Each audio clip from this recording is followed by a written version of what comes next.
hospital that provide emotional and spiritual support to all the patients. That's true. It's true, but they're pretty limited in their scope of practice.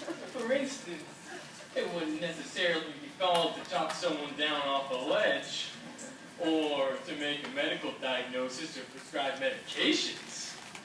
The legend goes, there was once a woman who had a degree in liberal arts and gradually decided she wanted to become part of the humanistic, holistic aspect of healing. So one day, she showed up at Jefferson and decided to take a unit of CPE, or clinical pastoral education. It's pretty much the gold standard for pastoral care professionals and includes a combination of clinical experience and classroom work. She loved it so much, she took another unit. So get this.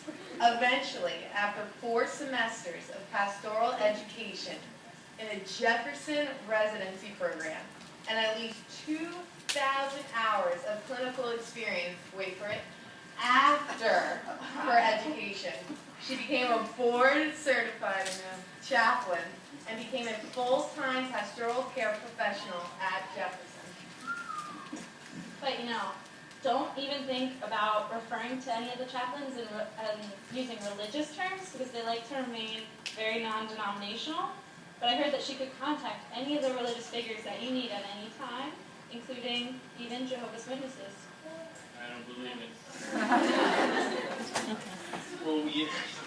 Well, what I heard is that this education is so intense, and that even after they're done, as a part of being a member of the Association of Professional Chaplains, or APC for those of us in the know, they have to take 50 hours of continuing education credits every year.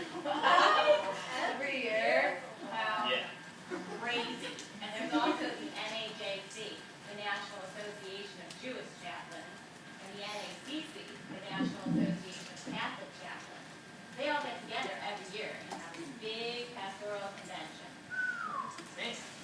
What I heard was that she worked almost her entire day on a specific floor and almost never went to another pastoral professional's floor. She would walk around cold calling patients, just checking in and offering emotional or spiritual support. And I heard either she and one of her colleagues was there every day, all day, and even at midnight. And they would often work with nurses and get referred to certain patients who the nurses thought pastoral care was needed for. That's true, they do work with nurses. I heard that they even help the nurses train, and there's a pastoral care for the nurses that are being oriented to the hospital. I didn't know that. But I did know that every trauma patient that comes through the ER and every patient who has an RRT, or rapid response team, called, has their case followed by a pastoral care specialist for at least 2 days. Yeah, 2 days. Yeah, and they spend a lot of time with families during surgeries or procedures, sometimes shuffle back and forth between doctors and families, shuffling away.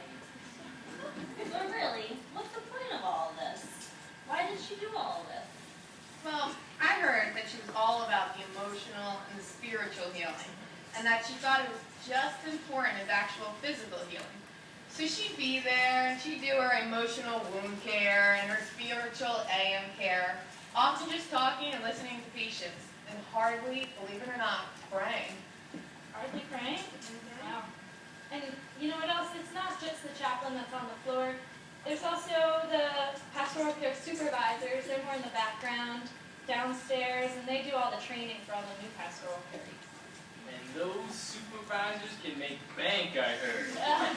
They can make up to 6 figures. But that's rare, don't get excited. It takes additional training and schooling to be a supervisor. The floor professionals, the pastoral care specialists that we see, they make usually between 40 and 60 G's a year. Not bad.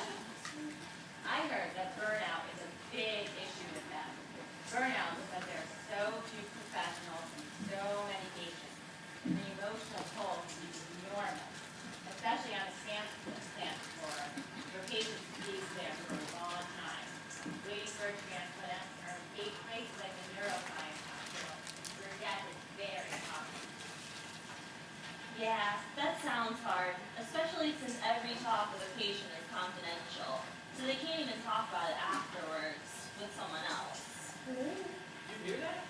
What? Yeah. What's that sound? Oh my goodness! I'm the spirit of pastoral care. Oh. I'm here to make a cold call. Oh. What's a cold call, Spirit? Well, I just come in to see if you need anything. Would you like to talk? Are you lonely? What's going on with you today? Wow. Well, Spirit of Pastoral Care, let me ask you, what are the hardest patients that you have to visit and deal with? Oh, I'm so glad you asked that, because the hardest patients that I have to deal with are the ones that come into the neurology department. Many times they are already not with us any longer because of their head injuries. And it's very hard to console their families when a body is here, but a mind is not. And usually they don't come out of that situation, so it's very hard on us and very emotionally distressing for all involved, including the pastoral care team. Difficult. And Spirit, what would you say is the hardest part of your education that you have to go through? Well, the hardest part of my education was letting go of my own baggage before I could help other people deal with their baggage.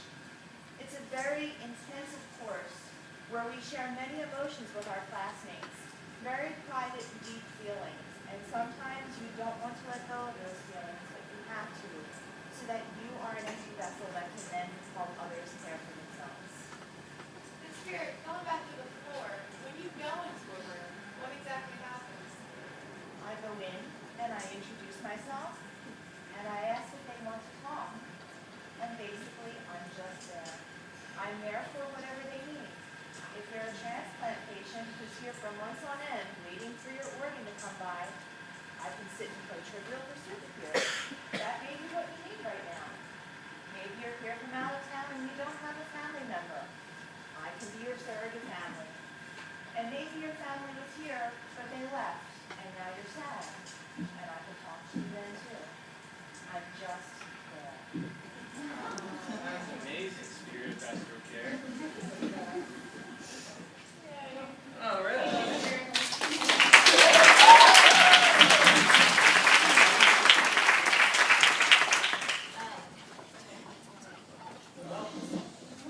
Okay, so we interviewed a woman named Debbie Cohen. She's one of 3 staff chaplains at Jefferson. She's worked here for 5 years. There's only 3 staff chaplains that are on staff in the whole hospital. And she has her background in Jewish music, but then she decided to go into this. And a couple things she said, she really wishes that the pastoral care aspect was a bigger part of nursing education. She understands that nurses and doctors, they have a very packed schedule, so we can't really fit that in. But there's like an orientation when we're oriented to the hospital, we speak with pastoral care. And she also said that if she had known how heavy the schooling is to be a pastoral care, like the Spirit said, to unload her own baggage, she would not have wanted to. And the department obviously offers both spiritual and emotional support for the patient, their family, as well as just the staff. And I thought it was pretty important that, any of us can have a bad day, or we have a patient, die in our arms, and we'll kind of, where do we turn to after that if we don't, go home and think about it. And it would be pastoral care that would kind of come in and, just once again, what Denise said, just listen and be there, be a guidance for you. Also, a major part of the department is the CPE, it's called Clinical Pastoral Education. And it's not just educating people that are in Jefferson to become chaplains, but it also goes to the outside community. So you can have theological students that are like studying to go back to the profession, or you can also have different lay people of different faiths come in and come to Jefferson, be educated, and go back. And Jefferson Hospital offers like 3 different length programs, and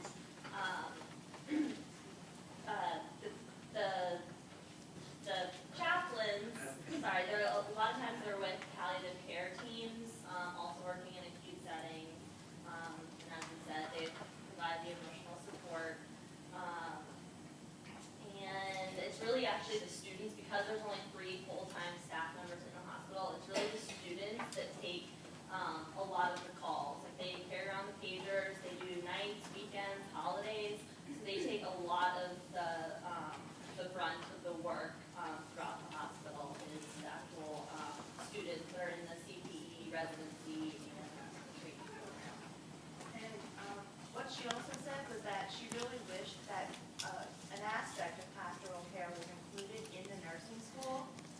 because she thinks it's important since nurses spend so much time with the patients that they were actually trained in a bit of pastoral care so that it can help them with their own emotions and how to deal with patients as well.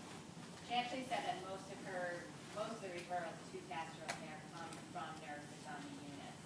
And doctors tend to call on them or use them when they have to break bad news to the class and come along to the patient or to families so that they're there during that time. And I thought the most interesting thing was how non-denominational it was, and that she said she rarely prays, only if they specifically ask. So most of the time they don't, it's just literally being there for the emotional, any kind of emotional needs. And she said that she wants nurses to remember why they became nurses, because usually you became nurses because you are in tune with people's more emotional needs and not just the diagnosis, but the whole person. Any questions? Is the, like, intense training, is that just Jefferson specific? Because I was at Pennsylvania Hospital for this rotation, and there was 2 people that I called, one of which wore like, some sort of clerical uniform, like almost like a minister. You know, he had like the collar and everything. I didn't get a chance to ask him what exactly he was, but, Like they said, a lot of their, like, people in seminary, they might do some of their training here Okay. too. So it's like, they might not even be part of the CP program here, but they may do their training okay. for their work here. And also, Jefferson is, I guess, one of the few hospitals that has full-time staff employed as pastoral care people. Many other hospitals, smaller hospitals, they actually just have volunteers that come in from the different churches in the area or from the community.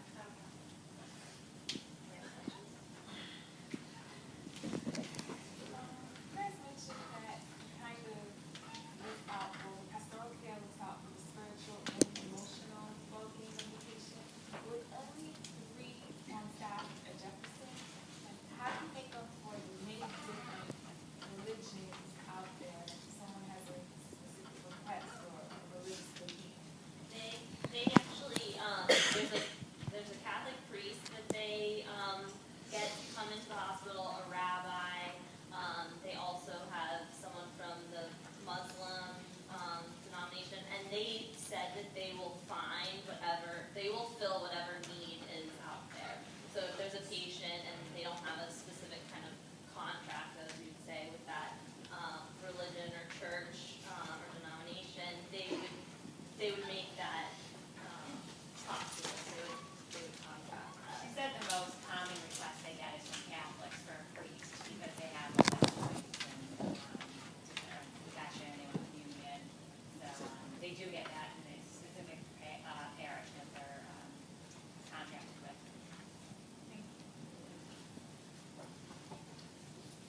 Are you like billed for pastoral care? Like, is there a pressure to like? No, because like she said, most of it is cold calling where they just go and knock on patients' doors. So they're billed for it, they didn't request it. So then how are they getting their pay? Something I wanted to ask what you mentioned. So it's probably coming under room and board, right? Right. So it's under the room and board services. that you're getting that.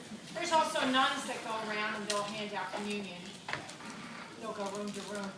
When you fill out, when the person is admitted, right, on the admission sheet, they'll ask you your religion, what you're practicing, and if you would care to have somebody come around for communion, and they definitely will then sign you up for that. You can ask at any time. Also, the pastoral care is on the ethics committee, so they will attend every ethics meeting. So those of you that have signed up for that, you'll see that they're present at every meeting. Yeah, and it's not denominational. With RRTs, doesn't it sometimes scare the patient in a pastoral? Because I was in one and she was not responsive until the pastor came in and said, I'm here and you're on your phone now. Yeah, she said it scares the families a lot too, and she says she'll like practice it first, like nothing's wrong, this is just standard practice. Yeah, like I'm just here to support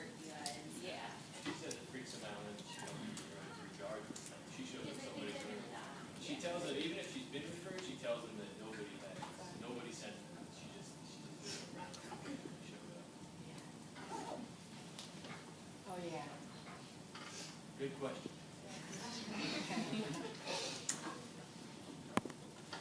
Thank you for being so attentive.